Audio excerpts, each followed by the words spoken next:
Bagong video na naman mga experience. So, nagpapasalamat tayo sa ating Panginoon dahil one day na naman gumising tayo. Tsaka ngayon, currently, at the moment, namatay ako. Pero, ang init ngayon, tinan nyo, ayun. So, yung gagawin ko ngayon, tutulong sa papa ko magkabit ng aluminum, tsaka pagbebenta na rin ng aluminum yung mga ritaso. Tsaka maglinis na rin ng bahay kasama si Mrs. Tsaka yun.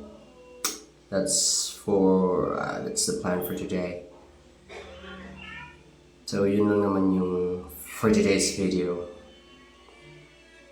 Have a good day.